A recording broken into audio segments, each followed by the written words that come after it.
Señor es perfecta, reconforta el alma. El testimonio del Señor es verdadero, da sabiduría al simple.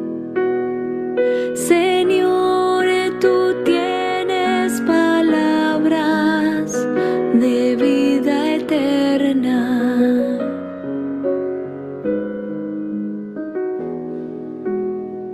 Los preceptos del Señor son rectos, alegran el corazón. Los mandamientos del Señor son claros, iluminan los ojos. Señor, tú tienes palabras de vida eterna.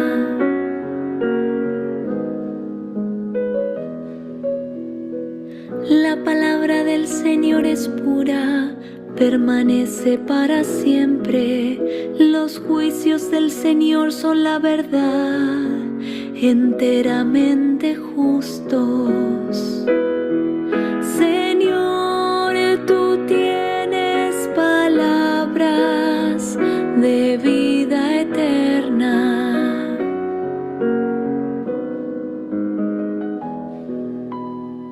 Son más atrayentes que el oro más fino, más dulces que la miel, más que el jugo del panal. Señor, tú tienes palabras de vida eterna.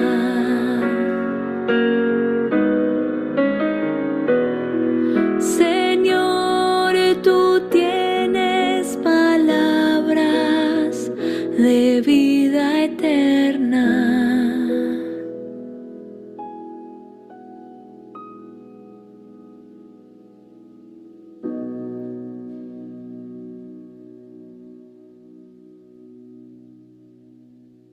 Hola, buenas noches. Qué gusto que podemos volvernos a encontrar en nuestras clases virtuales de Biblia para dar continuidad a nuestro curso de Apocalipsis.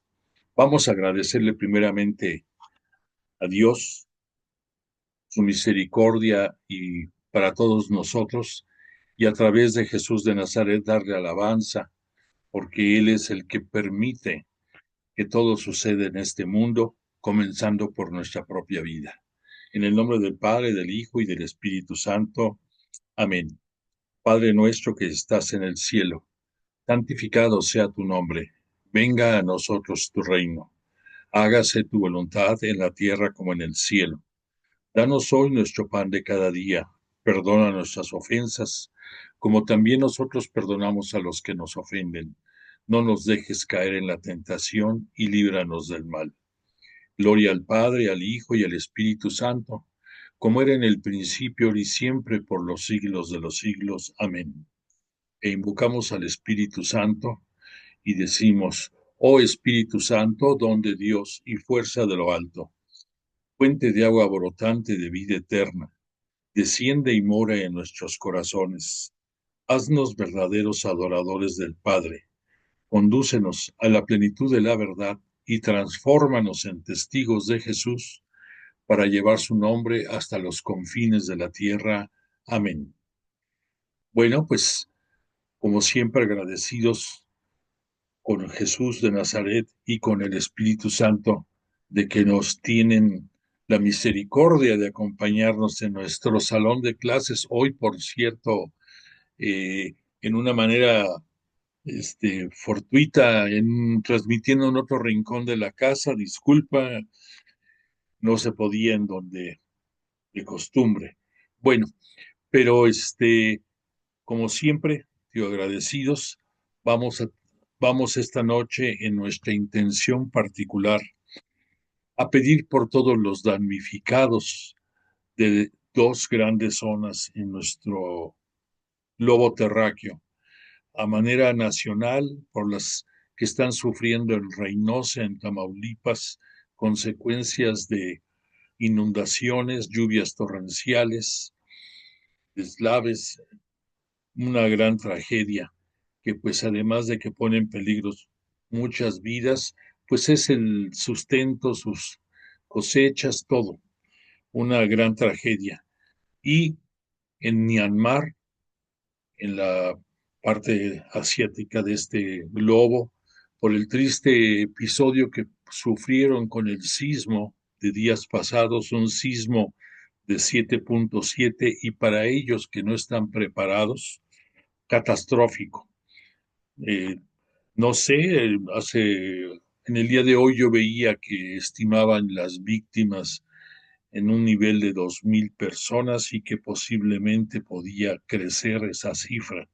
Y además, por las altas temperaturas que tienen en esa región del mundo, hay amenazas de brotes de cólera y de otros problemas gastrointestinales muy, muy peligrosos. Entonces, eh, quiero comentarte que entre el día de hace 2 días hasta hoy, hace un rato, te mandamos información de la cuenta de Cáritas, la, el brazo de asistencia de nuestra iglesia, de nuestra Santa Iglesia Católica Cristiana, en donde se juntan los fondos y se destinan para apoyos en cualquier parte del mundo. Te enviamos cuál es el número de cuenta para poder apoyar. Ahí se menciona únicamente el evento de Reynosa. Tú tienes la opción de pedir que sea canalizado tu recurso para lo de Reynosa o si lo quieres para el Fondo Común de Cáritas que atiende en todo el mundo. Eso por un lado. Y por otra parte, el día de hoy te mandamos información de un proyecto que más que proyecto es la adecuación de un proyecto que ya tiene tiempo de estar funcionando en la Arquidiócesis Primada de México y es el habilitar dentro del seminario menor aquí en Tlalpan, en la calle en la zona de Huipulco, una casa hogar para sacerdotes retirados, para sacerdotes ancianos y muchos de ellos con problemas de salud. Entonces, ahí desde hace un tiempo, a través de una institución privada, funciona esta casa hogar, pero se necesita darle ya definitivamente los toques para su funcionalidad.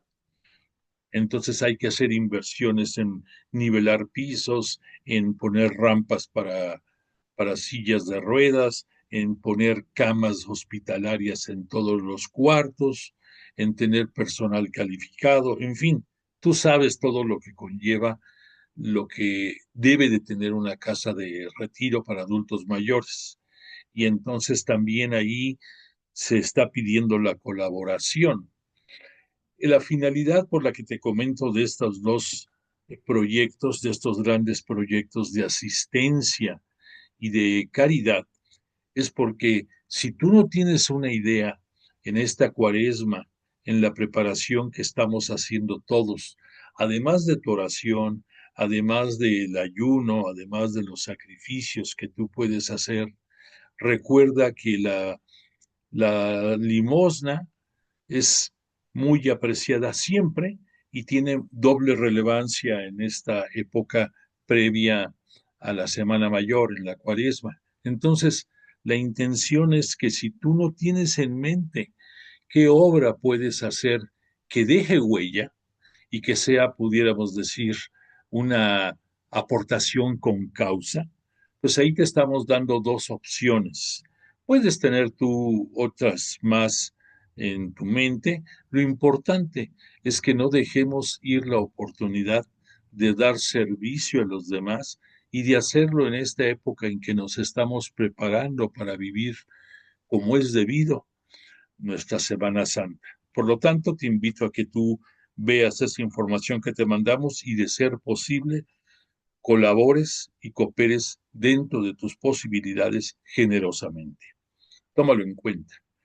Bueno, pues ya únicamente haciendo alusión al salmo con el que abrimos esta noche nuestra presentación de hoy, te quiero comentar que el salmo es el salmo número 18 de la nomenclatura hebrea, pero tiene algo muy curioso este salmo, porque es el mismo salmo que pusimos las dos últimas clases. Sin embargo, este salmo se corta, no, no de manera tácita, pero ese salmo, los exégetas, los estudiosos han descubierto que corresponde a dos diferentes himnos de alabanza. Entonces, en las clases pasadas te pusimos la primera parte y esta noche te pusimos la segunda parte de ese Salmo 18, que muchos lo conocen como el Salmo 19. Lo importante es que es un himno en que se reconoce la grandeza divina. Está inspirado en el propio Salmo 119, es de la autoría del rey David y tiene una invocación preciosa. Si tú te diste cuenta, te invito a que cuando tengas tiempo lo veas directamente en tu Biblia y descubras la belleza de este salmo. Bueno, pues entonces vámonos para no perder tiempo ya al desarrollo de nuestra materia de estudio de esta noche, hoy 31 de marzo, que estamos terminando el primer trimestre del año, va muy rápido, y vamos a continuar estudiando el Apocalipsis. Agradezco, permíteme un paréntesis, agradezco mucho tu paciencia de que nos hemos extendido bastante en las clases de introducción al Apocalipsis. Y te repito que el motivo es porque si muchas veces no pudimos entender bien el contenido del Apocalipsis, fue porque nos faltaba, seguro, las bases para la lectura, no para una lectura textual, sino para una lectura de fondo de este bello libro con el que se cierra la Sagrada Escritura. Por esa razón nos extendimos bastante. Aquí estás viendo en esta lámina los puntos de introducción que ya estuvimos viendo y esta noche, bueno, perdóname, también estuvimos viendo de dónde viene, re- recordando cómo, en qué se apoya el método histórico crítico, y en este libro del Apocalipsis está más que claro los tres puntos de concordancia: el ambiente en que se desarrolló el libro, el estilo literario del escrito, las visiones que capta Juan y que transmite al libro, y el mensaje transmitido por el autor. Este mensaje, obviamente, es generado por el Espíritu Santo. Y en este libro del Apocalipsis cobra mucha relevancia este método histórico crítico. Entonces, repito, si nosotros antes, cuando llegábamos a hojear el Apocalipsis, nos quedábamos prácticamente con la lectura textual. En este curso hemos estado tratando de adentrarnos más acerca del contenido, pero ya un contenido reflexionado, y para lo cual la lectura del padre, la elaboración del padre Carrillo Alday sobre este libro nos está siendo muy útil. Estuvimos viendo, recordando más o menos esta presentación de, de cómo, de dónde surge la revelación en este libro, todo esto que ya lo vimos. Nada más te puse la lámina para recordar. Pero hoy, esta noche, te tengo aquí esta lámina que te preparé, que llevó bastante tiempo elaborarla, porque esta noche nos toca ya de a estudiar la segunda parte del libro del Apocalipsis. La primera parte vimos que era una introducción que le estuvimos viendo, y acabamos en el libro del padre Carrillo Alday, más o menos acabamos en la página 23. Hoy, esta noche, para quienes tienen el libro del Padre Carrillo, vamos a estar ahondando a partir de la página 25 del libro de Apocalipsis, y únicamente quiero como punto de partida, recordarte lo que está puesto en la página 22, de que no nos podemos quedar con un sentido literal primero, que el cristiano seguidor de Cristo crucificado tiene una misión en el mundo, y esta misión es ser testigo de Cristo. Y después hay algo curioso, porque menciona aquí un mártir de Cristo. Debo de aclararte que en el Apocalipsis, en su capítulo 11, vamos a poder estudiar más a fondo esto del testigo y del mártir de Cristo. Pero en pocas palabras, quiero que tengas tú en mente que dentro del griego, del idioma griego, la palabra testigo es igual que la palabra mártir.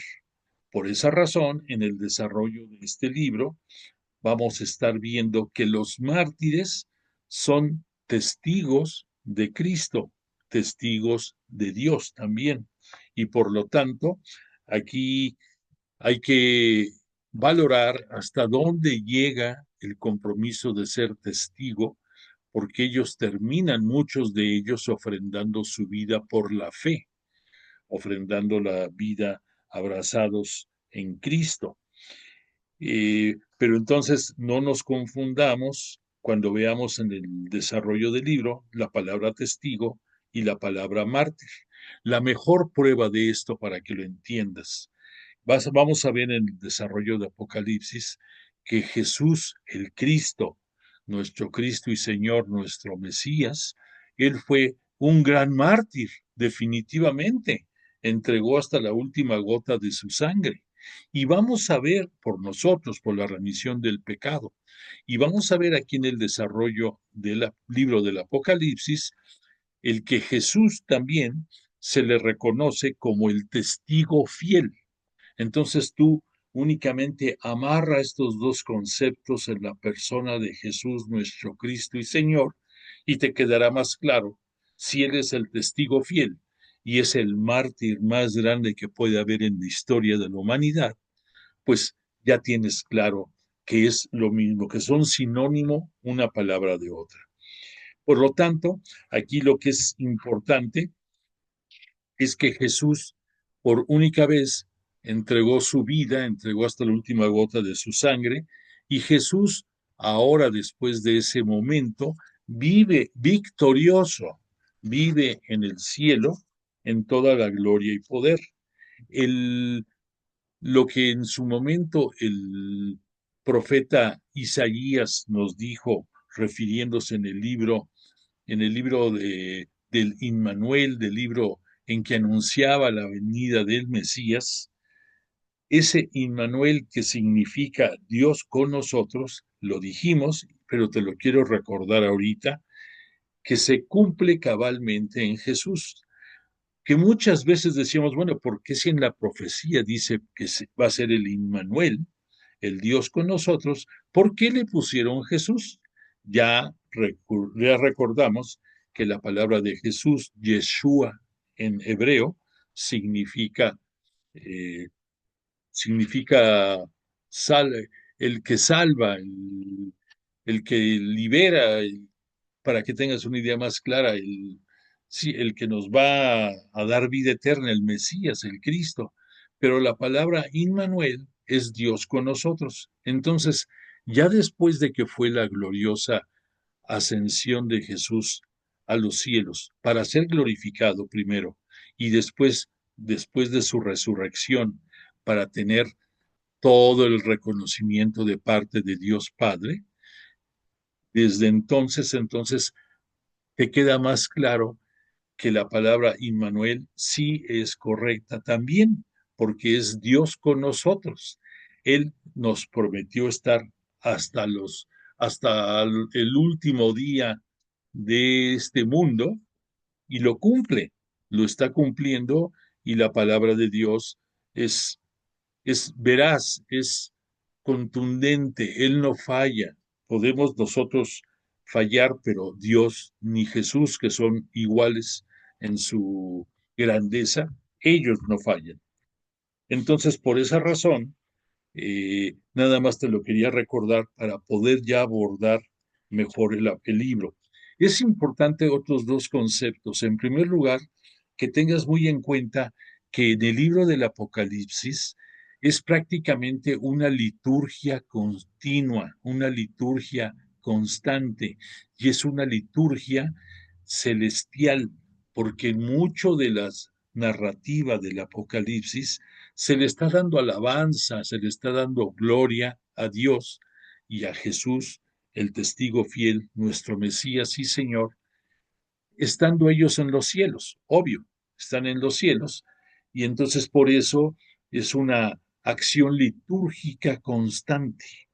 Y esto lo recordemos también, es importante que lo recordemos, porque a fin de cuentas, la vida eterna que nos consiguió Jesús a todos nosotros se desarrolla en el plano celeste, ya la continuidad después de que abandonemos este mundo.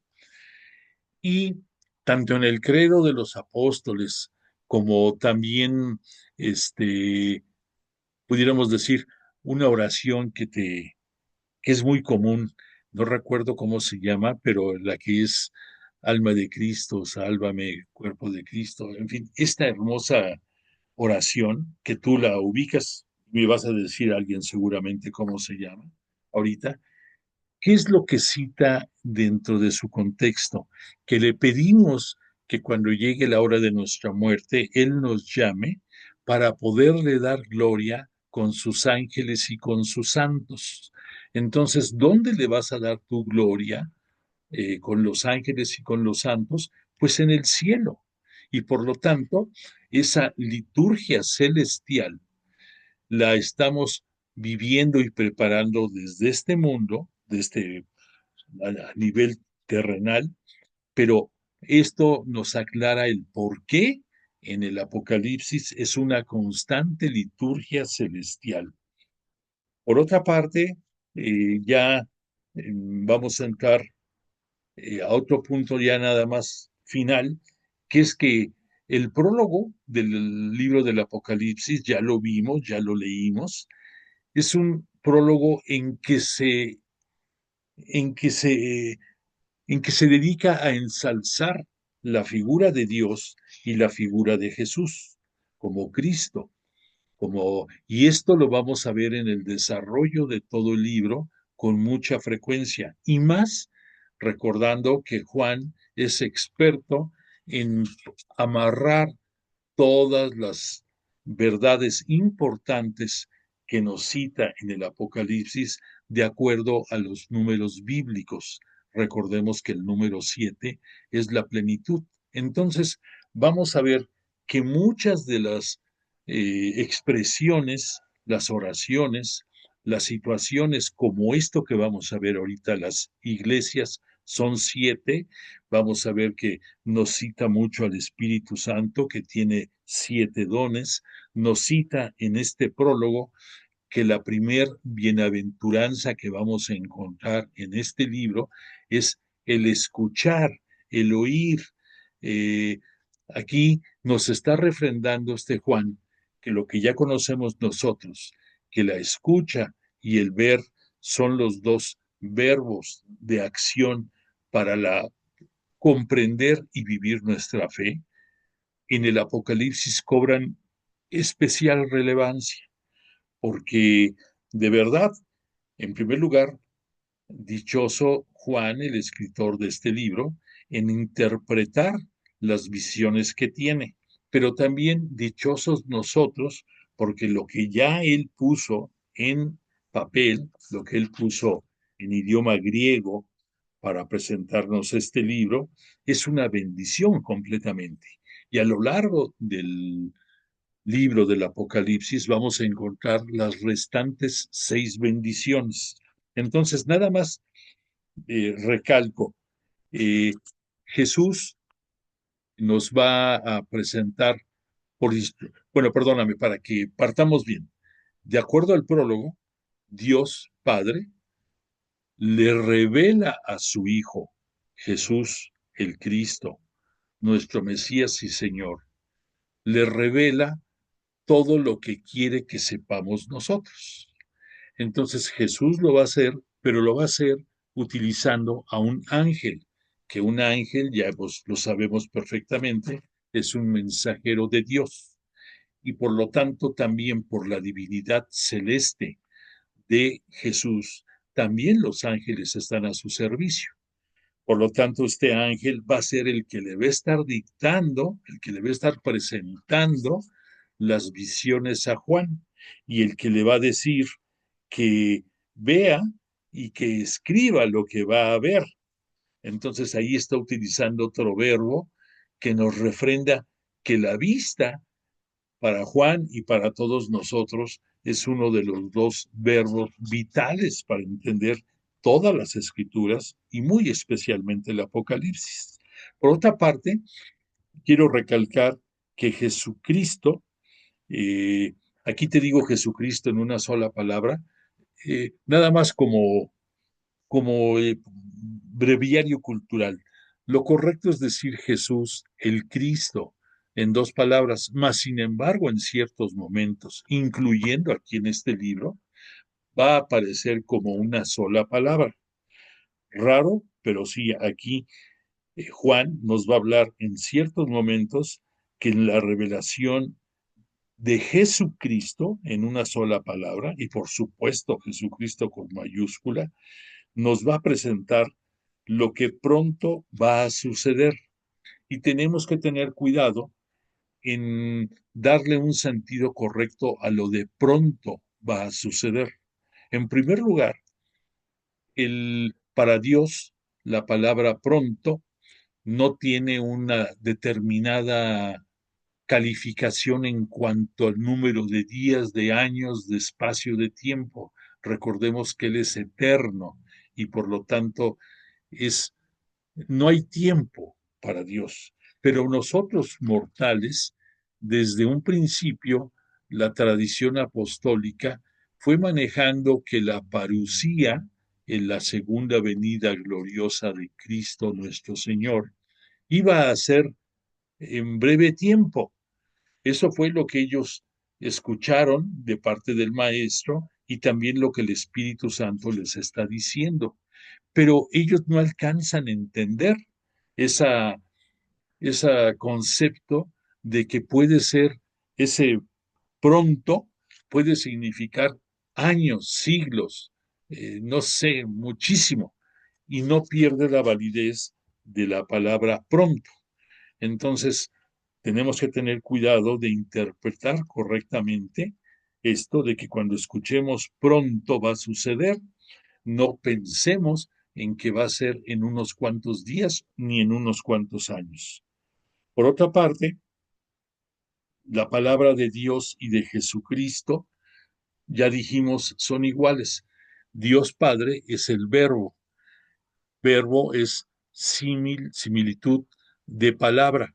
Y por la palabra de Dios fue la creación de todo el universo, y fue la creación del mundo, y fue la creación del género humano, en el que participaron también el Hijo y el Espíritu Santo. Eso ya lo hemos citado muchas veces partiendo del Génesis. Pero entonces, la palabra, cuando a través de Jesús la conocemos ya en este mundo, cobra doble relevancia. Lo que dijo Dios Padre y lo que Jesús como testigo nos está enseñando acerca de la palabra. Entonces, ya aclarando todos estos puntos, vamos a poder entender con un poco más claridad el contenido de este libro. Y este libro va a comenzar después de esta presentación y después de la aclaración de que el tiempo está cerca, con la presentación de las 7 iglesias. Y aquí en esta lámina tú vas a ver cada una de esas iglesias de las que vamos a hablar, el elogio que en el libro, en la Biblia, se hace de esa iglesia los reproches, la advertencia que del Espíritu Santo le está dando a conocer al escritor sagrado y cuál es el ofrecimiento, la recompensa de parte de Dios que le están conociendo a través del Espíritu Santo. Y tenemos que tener cuidado porque en un principio, en este libro del Apocalipsis, nos va a hacer comentarios partiendo únicamente de Dios. Después empieza a meter sutilmente también la persona de Jesús y ya después de ambos. Y posteriormente empieza a hablar del Espíritu Santo y de Jesús. Esto yo lo quiero pensar como que deliberadamente el autor sagrado lo hizo, porque pensemos en los tiempos en que escribió esto. Estamos hablando por el año 95, en que todavía la teología dentro de la naciente iglesia cristiana católica no era muy avanzada y mucho menos del conocimiento de todos. Entonces tenía que ser gradual, tenía, para que lo entendiera mejor, partir de la fuente origen, que es Dios, después ir involucrando a Jesús, su unigénito, y después de eso, ya después de que Jesús presentó al Espíritu Santo, empezar a hablar de él y va después ya a referirse ya únicamente en muchos momentos a Jesús y el Espíritu. Para que tengamos cuidado, no pensemos que es un error de, de escritura. Por lo tanto, déjame leerte, para introducción de estas cartas, lo que el saludo en el capítulo primero, versículos 4 a 8 del Apocalipsis nos pone el autor. Dice, Juan a las 7 iglesias de Asia, gracia y paz a vosotros. Las 7 iglesias no es que nada más fueran 7, había más comunidades, pero Juan quiso escoger 7 de acuerdo a lo que le pidió el Espíritu Santo. Y la finalidad de este libro es que lo que escribe sobre estas 7 comunidades, iglesias domésticas, pudiéramos decir, ubicadas en distintas zonas de Asia, eh, lo que nos quiere dar a conocer es que ellas, en ellas deambula, se pasea, pudiéramos decir, Jesús nuestro Cristo y Señor, como lo sigue haciendo a través de todas las comunidades en el día de hoy, no solamente en el Vaticano, no solamente en la Basílica de Guadalupe, sino hasta en la más humilde de las capillas, Jesús deambula y también el Espíritu Santo.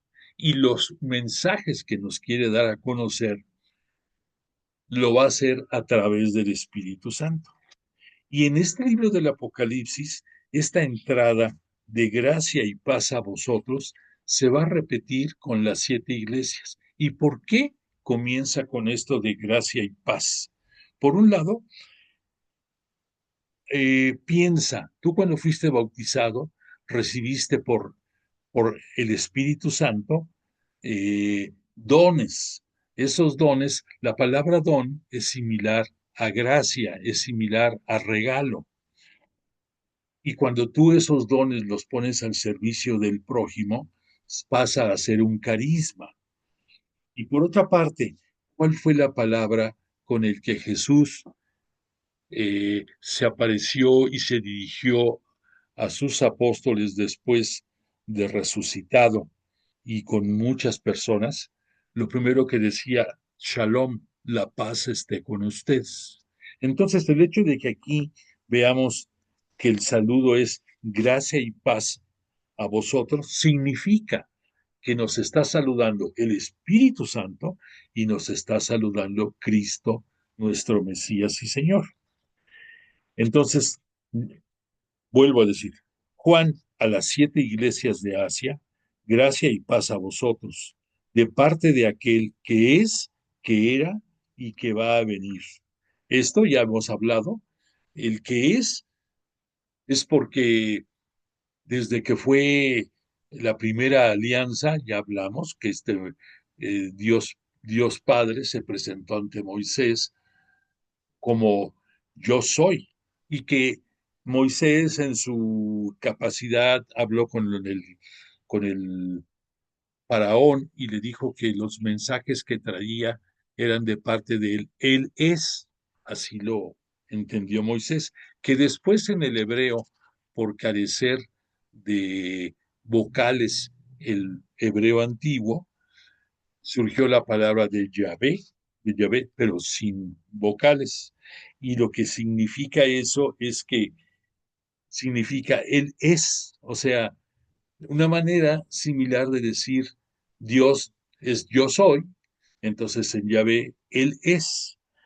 Entonces aquí el hecho de que ponga que de parte de aquel que es, que era y que va a venir, está haciendo alusión al conocimiento hebreo de él, está haciendo alusión a lo que en el Génesis vemos que desde antes de la creación del mundo existía Dios y también existía, por supuesto, Jesús y el Espíritu Santo. La trilogía, la Santísima Trinidad existía.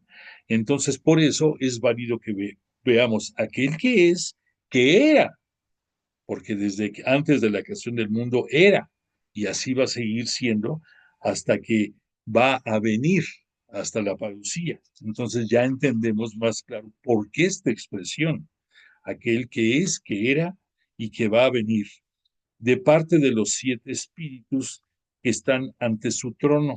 ¿Cuáles son los 7 espíritus? Los 7 espíritus es el Espíritu Santo, son los dones del Espíritu Santo que están ante el trono de Dios Padre y ante el testigo fiel que es Jesús. Entonces, continúo, dice, y de parte de Jesucristo, el testigo fiel. Ya hablamos ahorita de que Él es el testigo que desde su ministerio público muchas veces se refirió a que Él era fiel porque su testigo no lo decía solamente por Él, sino también por quien lo envió. Estaba hablando de Dios Padre. Y dentro del judaísmo sabemos que para que ellos le den veracidad a algo, se requiere 2 testigos. Entonces, si Jesús como testigo fiel está avalando que viene de parte de quien lo envió y ese es Dios Padre, pues eran las 2 personas que se necesitaban para que aceptaran lo que su palabra nos daba a conocer. Además, aquí cita que Jesús es el primogénito de entre los muertos. No solamente es el primogénito de Dios, no solamente es el unigénito de Dios, sino que con su gloriosa resurrección se convirtió en el primer humano en, en, en resucitar y por lo tanto al ser el primero es el primogénito. Estoy diciendo abusado, estoy diciendo abusada, perdón, de su divinidad humana. Aquí estamos hablando de Jesús como humano.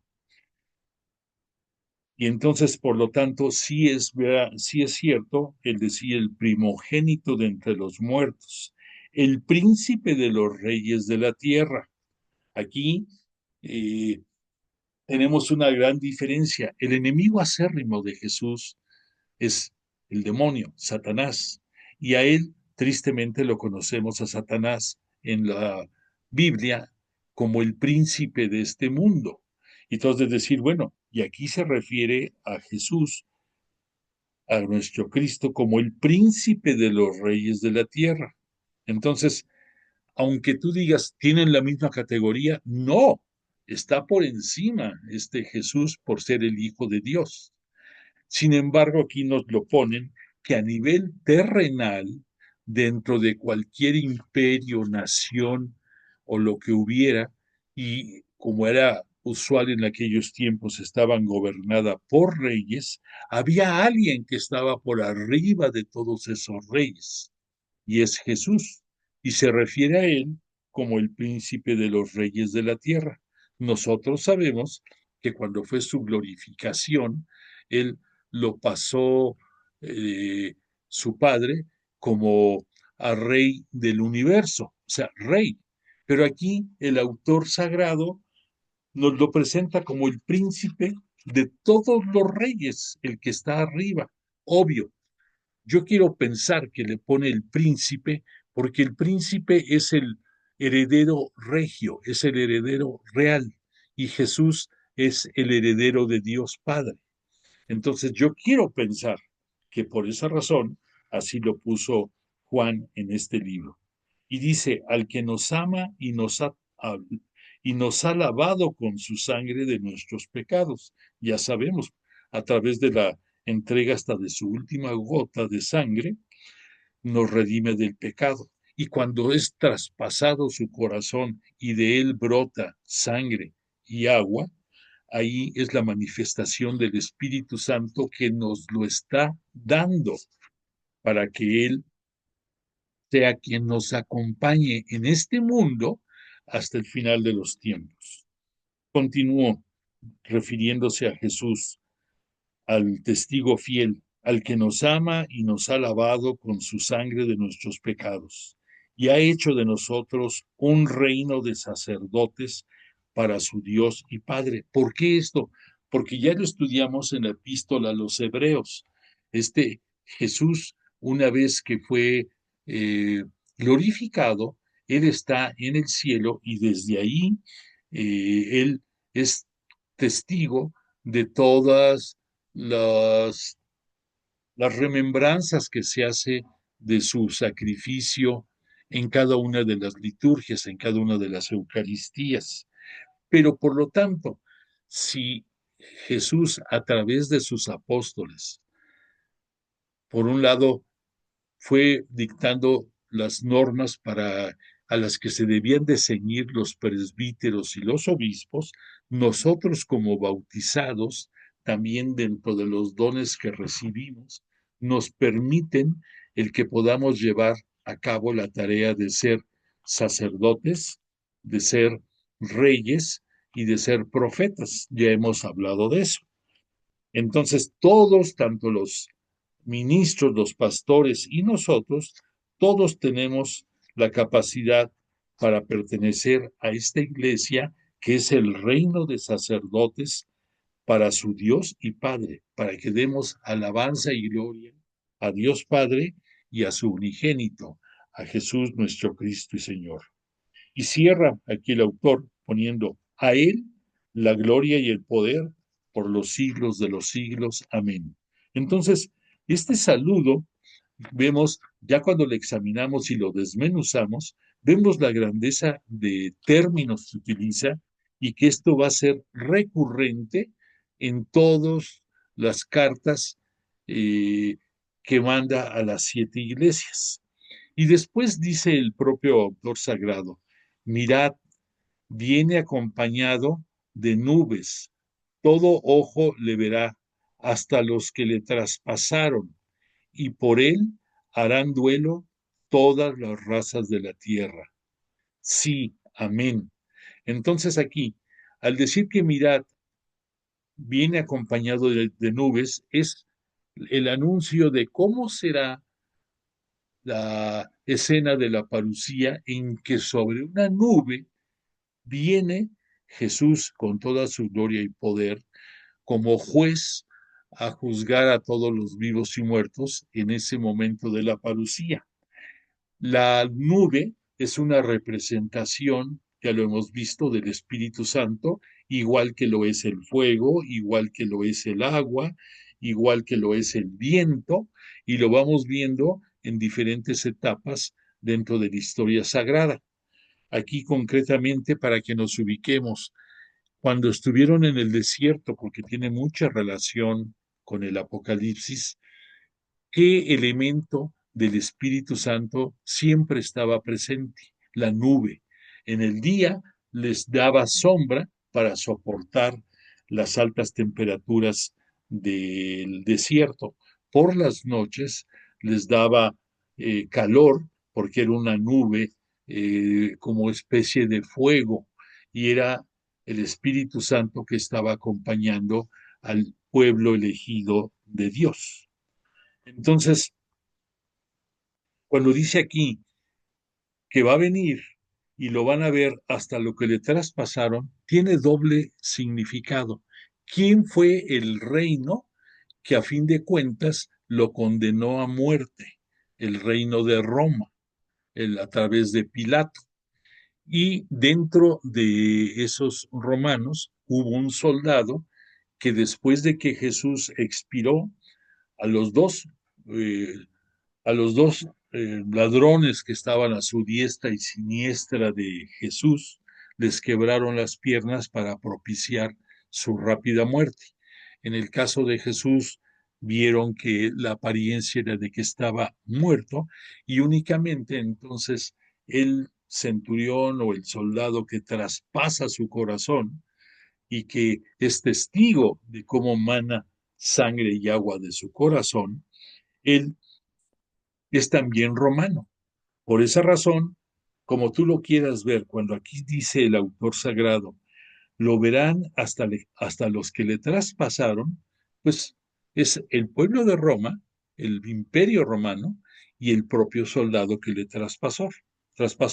Y cierra la presentación el Juan, el autor sagrado, poniendo, yo soy el alfa y el omega, dice el Señor Dios, aquel que es, que era y que va a venir, el Todopoderoso.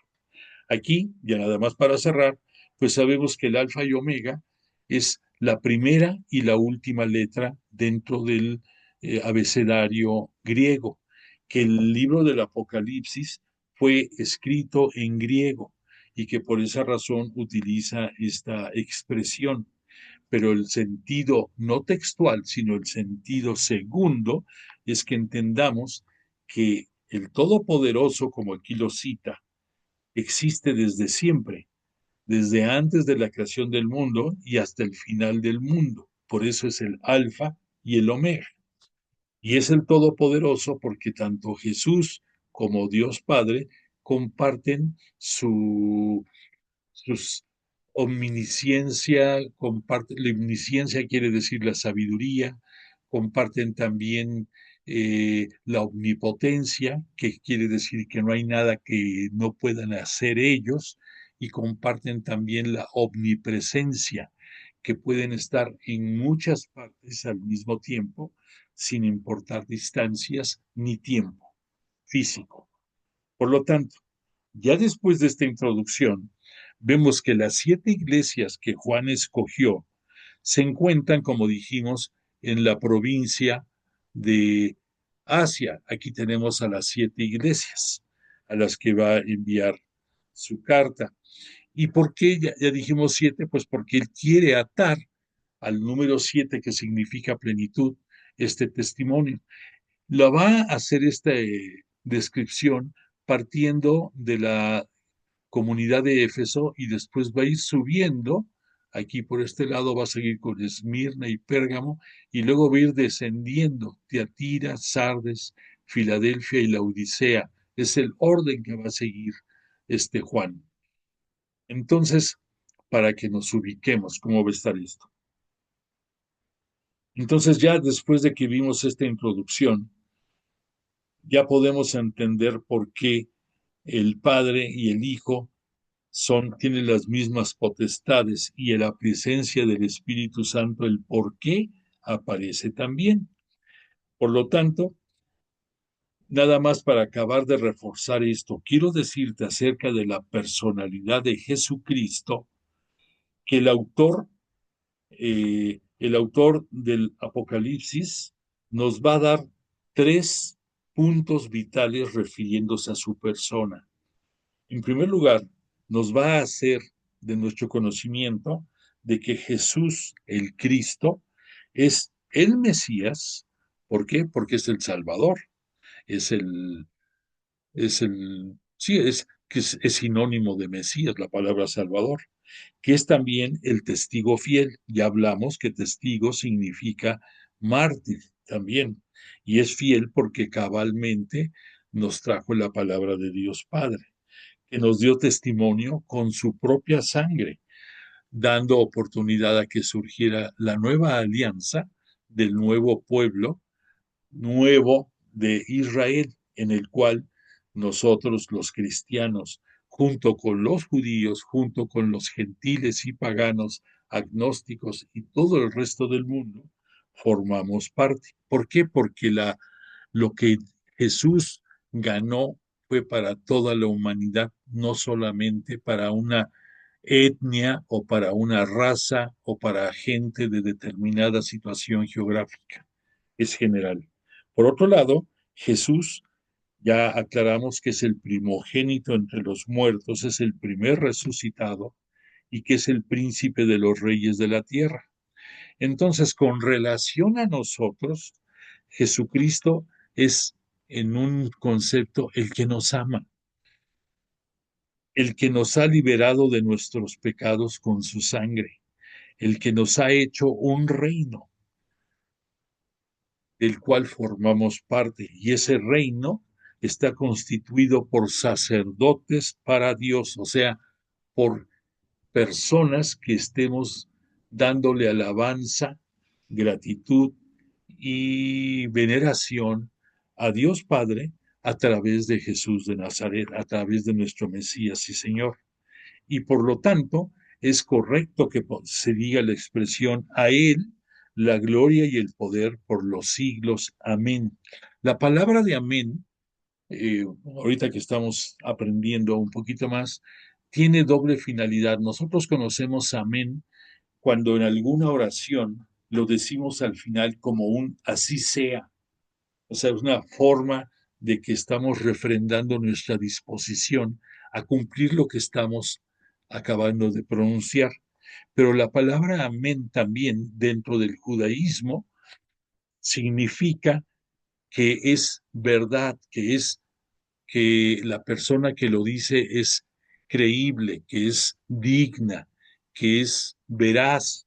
Entonces, por eso en algunos momentos vamos a ver en la descripción del libro que cuando se refiere a Jesús, a nuestro Cristo y Señor, va a decir el amén en lugar de decir Jesús el Cristo. Ya sabemos, amén quiere decir el confiable, el testigo fiel. Entonces, dicho ya todo esto, podemos, nada más para concluir, el decirles a ustedes que la omnipotencia de Dios Padre y de Jesús el Cristo, lo vemos en, el, en, la, en la historia griega a través de sus íconos, ya hemos hablado de eso, y que hay un ícono muy del cual parte toda la historia iconográfica referente a Jesús, que se llama el Pantocrátor. Lo puedes tú buscar en el Google o en algún libro, enciclopedia, el Pantocrátor, y es la personificación en una de Dios Todopoderoso, que Pantocrátor, ya traducido a un nivel dentro del hebreo más comprensible, correspondería a Dios Shebaot. Ya hemos hablado que dentro de los 72 formas de referirse a Dios por respeto, omitiendo el decir Yahvé, los judíos dentro de esos 72 términos hay uno que es Dios Shebaot o Dios Sebaot, y esto significa el Dios de los ejércitos. ¿Y por qué? Nos los de estar citando mucho Dios de los ejércitos, porque recordemos que en el Apocalipsis va a ser una constante narrativa de los reinos opresores de los cristianos del primer siglo, y por lo tanto el que nos presenten al Pantocrátor desde el punto de vista griego o a Dios Sebaot desde el punto de vista hebreo significa que es la persona que está por arriba de cualquiera de los emperadores en cuanto a rango y también el más poderoso en cuanto a capacidad de destrucción y de terminar con los enemigos. Por eso, tanto Dios como Jesús, nuestro Cristo y Señor, el testigo fiel, están relacionados con el Pantocrátor o con Dios Shebaot, a través del griego y a través del hebreo. Entonces, ya dicho todo esto, vamos a ver que el ángel se dirigió a Juan y le dijo con relación al Hijo del Hombre, con relación a Jesús de Nazaret.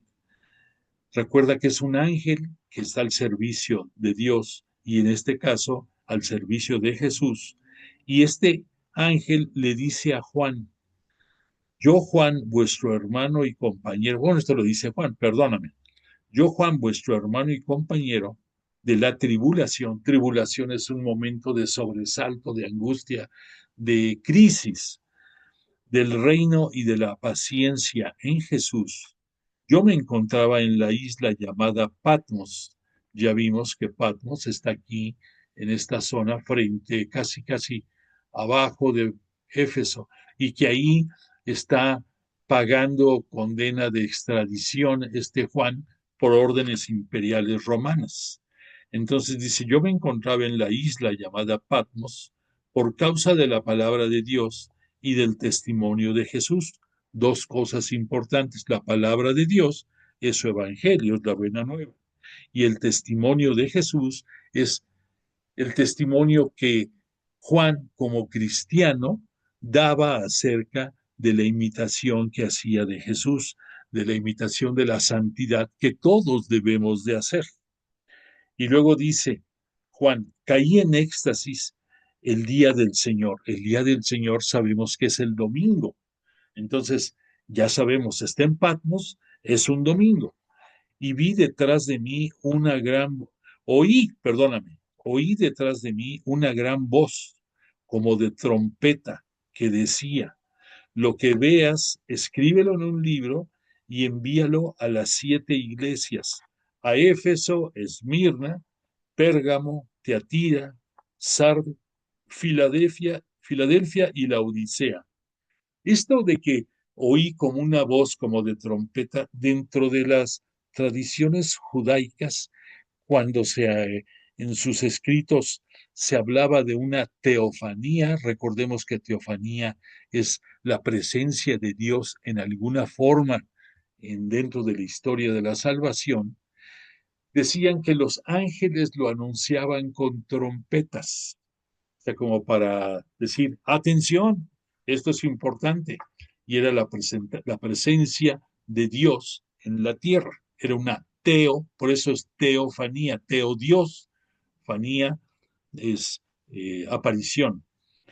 Entonces, por eso la descripción aquí de que escuché una voz como de trompeta, porque nos está diciendo, son ángeles que están anunciando lo que va a decir Jesús a través de diferentes visiones. Entonces, este Juan estaba ahí desterrado, ya lo dijimos, y, esto le sucedió en domingo. Entonces, el Hijo del Hombre, que es el propio Jesús, que ese adjetivo, esa denominación, recordamos que lo adquirió porque el profeta Daniel, en sus escritos, nos habla también en visiones que él tuvo de uno como hombre, que era la personificación de Jesús. Pero Daniel lo escribió esto más o menos como 400 años antes de que viniera Jesús, pero ya hacía la prefiguración de Jesús y lo relacionaba con el Padre, lo relacionaba con ese anciano que él también veía en sus visiones. Entonces, aquí dice Juan, me volví a ver qué voz era la que me hablaba y al volverme vi 7 candeleros de oro, otra vez 7, sinónimo de plenitud, y oro. Eso quiere decir riqueza, lo mejor, lo máximo. Entonces, al ver aquí 7 candeleros de oro, pues ya nos vamos imaginando, va a corresponder cada uno de estos candeleros a cada una de las 7 iglesias. Y es de oro porque tienen la grandeza de ser comunidades en donde habita y donde se le da culto a Dios en la persona de Jesús y en la propia persona de Dios Padre y con la presencia del Espíritu Santo, la Santísima Trinidad en pleno. Y es candeleros, no te confundas, una cosa es candelero y otra es candelabro. Candelabro es lo que cuelga y tiene muchas ramificaciones y tiene muchas luces. En el caso de candelero es una sola vela, pudiéramos decir, montada sobre su base de oro, en este caso. Entonces, vamos a estar hablando de candeleros. Entonces dice, en medio de los candeleros, como vi como a un hijo de hombre. Entonces se está viendo a la personificación de Jesús, porque así lo presentó Daniel, vestido de una túnica talar. Ya dijimos que talar significa que la túnica llegaba hasta su talón, por eso es talar. Y dice después, ceñido al talle con un ceñidor de oro. En palabras sencillas, un cinturón de oro para a la cintura para darle realce a su vestimenta. Esto es, ¿por qué de oro? Pues porque es lo más grande que podían imaginarse en aquel tiempo, y el decir que era una vestidura talar era porque era la vestidura que usaban los sacerdotes. Entonces, dentro el sumo sacerdote, no solamente los sacerdotes, el sumo sacerdote, la autoridad religiosa más alta en rango dentro del judaísmo. Y de ahí viene también la tradición hacia nuestra iglesia cristiana católica. Y entonces, cuando veamos que nos describen una perdón, una vestimenta talar, significa que es alguien igual o mejor todavía que un sumo sacerdote. Dice, continúo, su cabeza y sus cabellos eran blancos, como la lana blanca, como la nieve. Esto significa que sea esta descripción sabiduría. Es blanco porque se asemeja a los ancianos que por su experiencia son bastante acertados en sus comentarios y sugerencias. Y por eso aquí además presenta los cabellos blancos, que también van a ser sinónimo de sabiduría y sinónimo de realeza y sinónimo de omnipotencia y de sinónimo de que eternidad. Todo eso va a significar los cabellos blancos, como la lana blanca, repito, como la nieve, sus ojos como llama de fuego, o sea, una figura de los ojos penetrante, poderosa, fuerte, que se asemeja al fuego. Y esto es una clara alusión al Espíritu Santo, que también por el fuego lo vemos. Y aquí nos está diciendo que Jesús está, que el Espíritu Santo nos va a hablar en muchos momentos, a juzgar, a poner en orden a través del Espíritu Santo. Ya vamos descubriendo más detallitos. Sus pies parecían de metal precioso, acrisolado en el horno.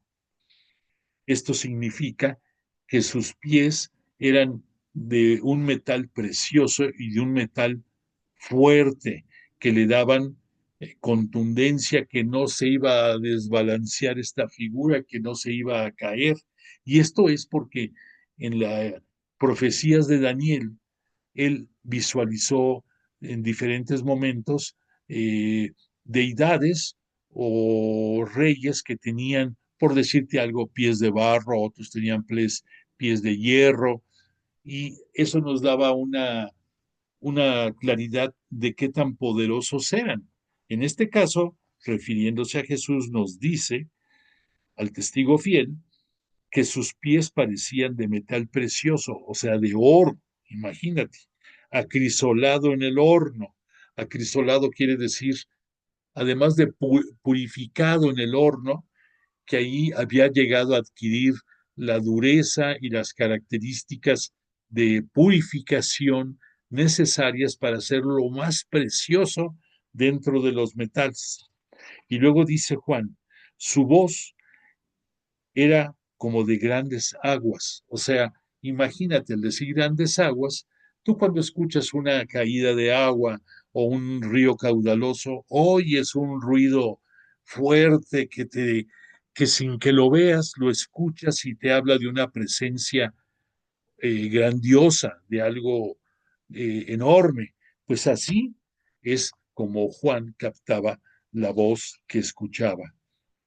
Tenía en su mano derecha 7 estrellas, y de su boca salía una espada aguda de 2 filos, y su rostro como el sol cuando brilla con toda su fuerza. Vamos a ver qué significa esto. La mano derecha es tanto en Dios como en Jesús, es un sinónimo de poder, su mano derecha, su mano fuerte, la que somete y la que hace justicia ante cualquier rey, eh, imperio, nación o lo que sea. El dominio de Dios viene por su mano poderosa, su mano derecha. Después aquí nos cita 7 estrellas. Estas 7 estrellas es la representación de cada uno de los responsables de las 7 iglesias que estamos aquí viendo.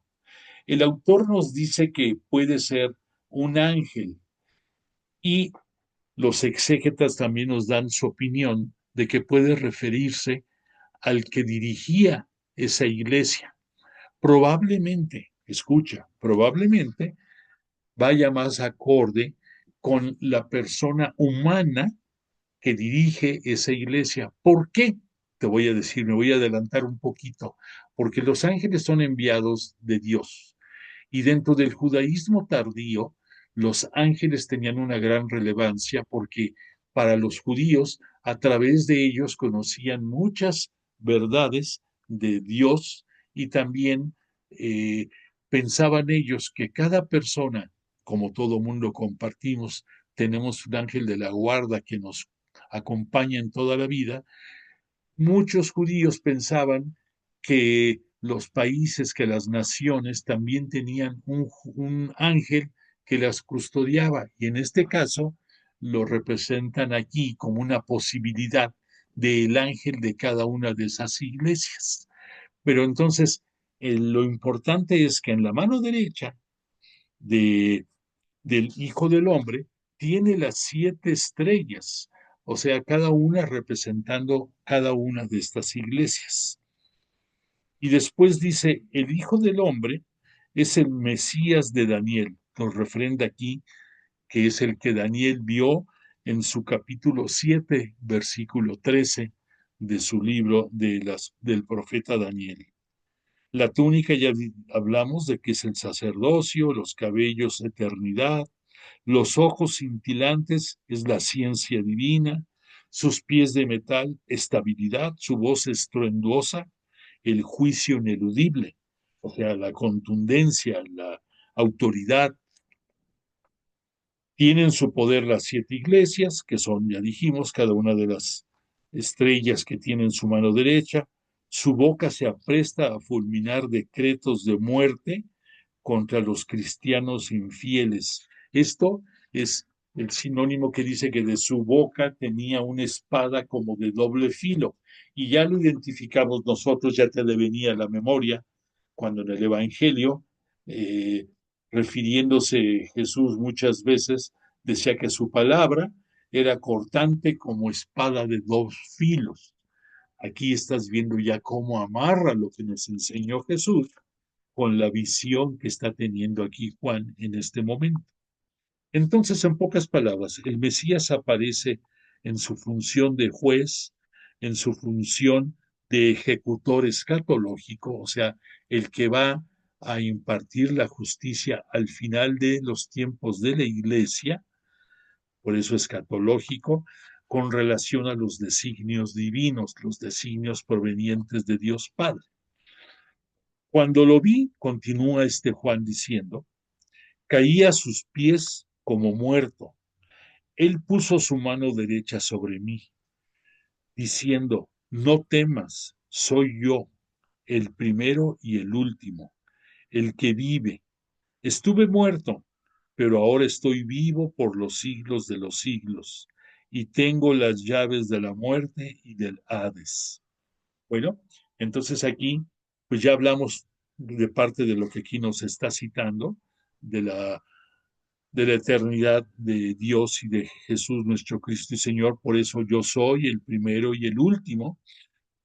Y aquí lo que está aclarando el testigo fiel, Jesús dice, nos está recalcando, estuve muerto, pero ahora estoy vivo por los siglos de los siglos y tengo las llaves de la muerte y del Hades. Recordemos que el Hades es el término griego con el cual identificaban al lugar al que iba la gente después de morir. Era el lugar de los muertos. Dentro del judaísmo era el Sheol, es el mismo significado, pero en lengua hebrea. Pero aquí lo interesante de esto es que cuando dice Jesús aquí, sí que se refiere, tengo las llaves de la muerte y del Hades, es por una razón. Había la creencia en las tradiciones antiguas que los grandes reyes tenían un encargado dentro de su reino, que la mayoría de estos reinos estaban amurallados y tenían una puerta por la cual ingresabas y esa puerta tenía una chapa y esa chapa era una chapa no cualquiera, no era una aldaba, era una chapa bien hecha y que solamente una persona tenía la llave para poder cerrar y para poder abrir. Por eso Jesús en algunas de sus enseñanzas que nos decía de la puerta, porque a través de él llegamos y que es una forma de decirnos esa puerta, él es el único que la puede abrir. Y en algunas parábolas recordarás que nos decía, por ejemplo, los que no estuvieron a tiempo y llegaban y tocaban la puerta y decía, acuérdate, somos nosotros.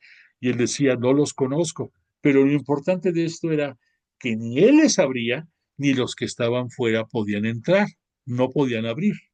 Entonces aquí, al decir el testigo fiel que él tiene las llaves de la muerte, es que después de que por medio de su crucifixión y después de su gloriosa resurrección asciende a los cielos, él tiene el poder sobre la muerte, que era en donde Satanás era su último bastión que tenía y que ya después de que Jesús fue glorificado, perdió esta potestad. Por lo tanto, es Jesús quien tiene ahora la llave de la muerte y del Hades, o de la muerte y del Sheol. Y que en los tiempos finales, cuando venza en forma definitiva y encierre a Satanás, entonces definitivamente no tendrá nada que hacer Satanás ni con relación a la muerte, ni con relación al pecado, ni con relación a Cristo nuestro Mesías y Señor. Entonces, el Hijo del Hombre se revela, es Jesús resucitado. Cuando dijo, yo soy, no temas, Él es el primero y el último.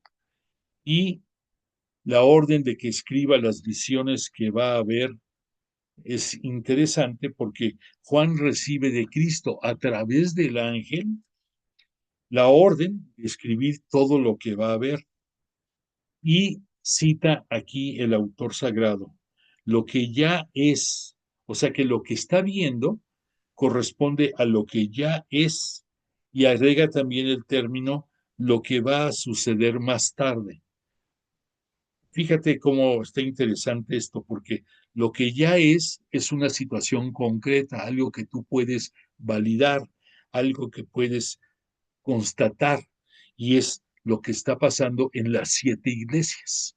Por eso, aquí dice Juan, lo que ya es, vamos a adentrarnos a ver lo que ya es el culto, la liturgia, el desempeño en cada una de estas iglesias en donde Jesús se pasea, así como en el Génesis veías tú que Dios Padre se paseaba entre la tarde para recibir el viento de la brisa del atardecer. Aquí Jesús se pasea en medio de todas sus iglesias y lo hace hasta el día de hoy y lo seguirá haciendo entre todas sus iglesias domésticas, entre la parroquia en la que tú asistes, entre la capilla en la que vas, a donde esté dos o más personas reunidas en el nombre de Cristo, de nuestro Dios y Señor, también ahí se encuentra Jesús. Y entonces, por esa razón, también dice lo que va a suceder más tarde. Lo que va a suceder más tarde lo vamos a entender mejor cuando lleguemos al capítulo cuarto.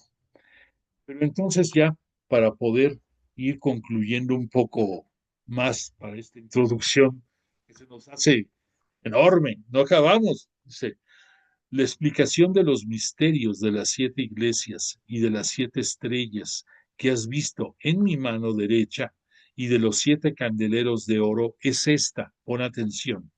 Las 7 estrellas son los ángeles de las 7 iglesias y los 7 candeleros son las propias 7 iglesias. Los 7 candeleros son las 7 iglesias de Asia. Las 7 estrellas son los 7 ángeles de las 7 iglesias. Ya dijimos que probablemente se puede referir a los dirigentes de cada una de esas iglesias. Los seres celestiales a quienes Dios, según el judaísmo tardío, ha encomendado la custodia del mundo, de las ciudades y de los individuos que le integran. Aquí pudiéramos decir como una similitud. Piensa, por ejemplo, en el Santo Padre, en el Papa. Él, pues, sería la cabeza de la Iglesia en la tierra. Es el vicario de Cristo en la tierra. Sin embargo, no es un ángel. O sea, sabemos que está asistido por el Espíritu Santo. Hay garantías de eso. Es una de las potestades un, eh, validadas por el magisterio de la Iglesia. Pero no es un ángel. Entonces aquí, entre otras razones, es por la que los exégetas piensan que la referencia aquí a los 7 ángeles que dirigen las iglesias hay que pensar probablemente, digo probablemente porque no contradigo lo que dice aquí el autor, sino nada más externo a otra opinión, sean los dirigentes de esas iglesias domésticas. Por lo tanto, las 7 iglesias y las cartas que de las que nos va a hablar aquí el autor sagrado, ya tenemos una idea más clara el por qué y qué significa. Ahorita por el tiempo vamos a hablar, a ver si podemos terminar no vamos a terminar, pero a avanzar un poco con Éfeso. Déjame decirte que Éfeso, como ciudad de la provincia de Jonia, en la que actualmente es Turquía, muy cercana al mar Egeo, fue fundada como 130 años antes de que llegara Cristo a este mundo y se convirtió en metrópoli de la provincia romana de Asia. Aquí estamos viendo Éfeso. Éfeso era un importante puerto que unía a Grecia y a Roma a través de este puerto. Por lo tanto, el comercio y el tránsito en esta ciudad y puerto era muy fuerte, muy grande, y era una ciudad con una gran población. Imagínate en aquellos tiempos el decir que esta ciudad tenía 200,000 habitantes. Imagínate la grandeza de esa ciudad. Y fue considerada en algunos momentos como una de las 7 maravillas del mundo antiguo. Por lo tanto, cuando el emperador Domiciano, el emperador romano, más o menos por el año 90, por la importancia de Éfeso y por sus locuras que tenía, fue un punto vital para él, para que ahí se impusiera ese culto imperial. Recordemos que dentro del Imperio Romano había dos tendencias. Uno, de que el Augusto, el César, el que comandaba el Imperio Romano, era descendiente de los dioses. Y ya en el tiempo de Domiciano habían llegado a la exacerbación de la locura, algunos de decir que era el Dios vivo, el emperador. Y por otra parte, el culto que querían que se le rindiera a la ciudad, al Imperio Romano y concretamente a la ciudad de Roma, como la Roma, eh, la cuna del dios emperador, era muy importante para Domiciano que tuviera mucha preponderancia en Éfeso. Por lo tanto, Éfeso, que por la influencia griega eran politeístas la mayoría de sus integrantes, que ahí la, la diosa, el ídolo, diosa que veneraban era a Artemisa, la diosa griega, que es el equivalente de Minerva del Imperio Romano. Tenía mucha importancia de que ahí había muchos templos en el cual le daban culto. Además, ahí en Éfeso había una comunidad judía bastante grande que habían llegado en la dispersión cuando llegaron ahí porque fueron asediados después del destierro de Babilonia, que pudiéramos citarlo más o menos por aquí pudo haber estado, y que ya muchos no regresaron a su ciudad natal. Por lo tanto, en Éfeso estaban arraigados una comunidad judía bastante fuerte. Y Pablo, el apóstol de los gentiles, lo visitó Éfeso en varias ocasiones y de hecho ahí fue donde hizo su reunión de despedida poco antes de su partida hacia Roma, hacia los confines de la tierra, como así lo asienta en Hechos de los Apóstoles, y ahí se despidió de los ancianos. Estamos identificando los dirigentes de las comunidades, de las iglesias domésticas que él fundó, que no son estas 7. En algunas tiene preponderancia Pablo, sobre todo en esta de Tiatira, vamos a ver, y en otra más, pero las otras fueron fundadas por otros visionarios también que fueron evangelizando en esa zona. Por lo tanto, la importancia de Éfeso es muy grande. Allí en Éfeso también vivió por un buen tiempo Juan, el evangelista, el apóstol, y ahí también nos dice la tradición que vivió nuestra Santísima Virgen María, que estuvo ahí cuando Juan vio que era peligroso que siguiera en Jerusalén por problemas de preservarla en su integridad física. Entonces se van a Éfeso y ahí después María, la Sagrada Virgen María, nuestra guía de la iglesia, va a regresar a Jerusalén ya nada más para cuando son sus últimos días, previos a la dormición.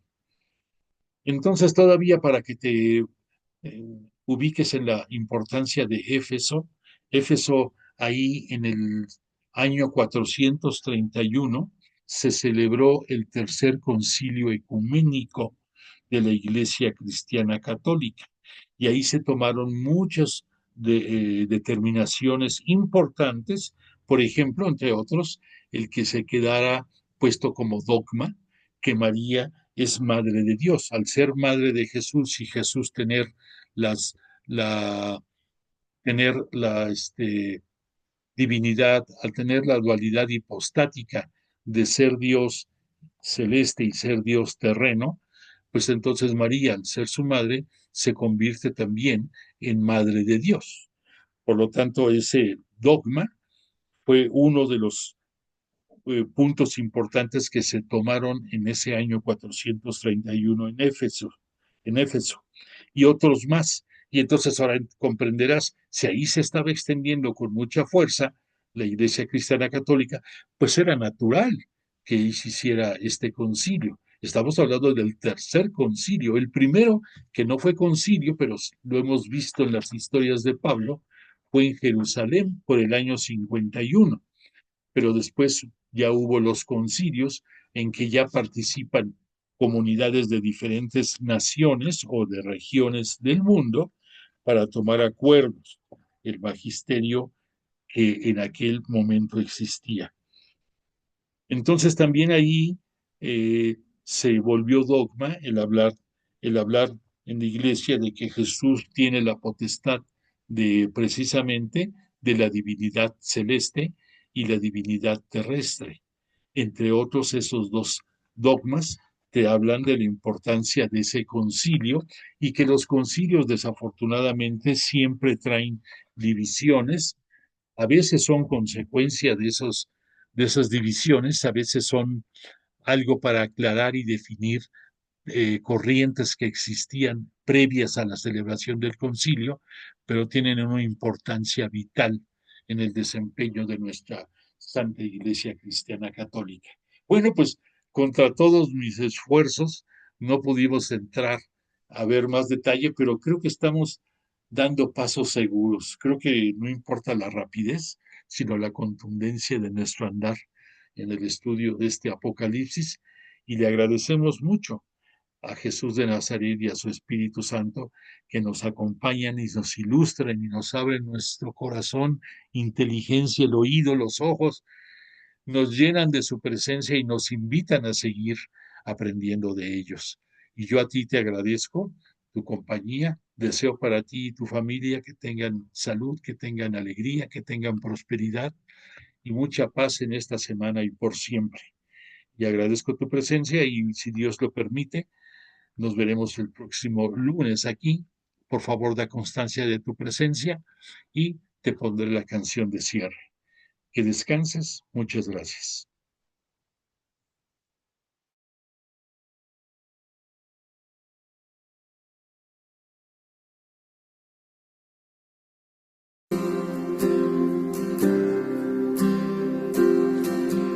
¿Cuántas veces mi humanidad no me deja proclamar tu verdad? ¿Cuántas veces no hablé de ti cuando frente a mi hermano no me compadecí?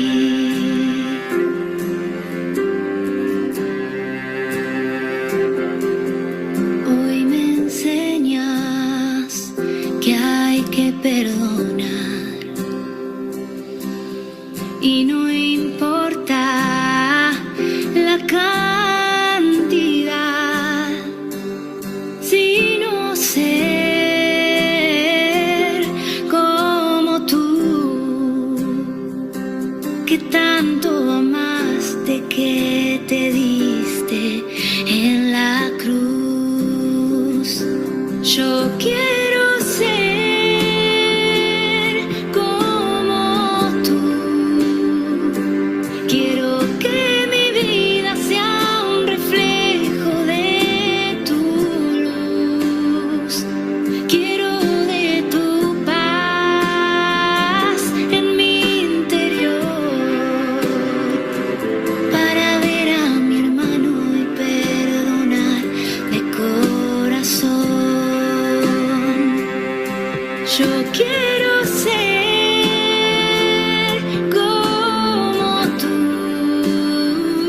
Quiero que mi vida sea un reflejo de tu luz. Quiero de tu paz en mi interior para ver a mi hermano y perdonar de corazón.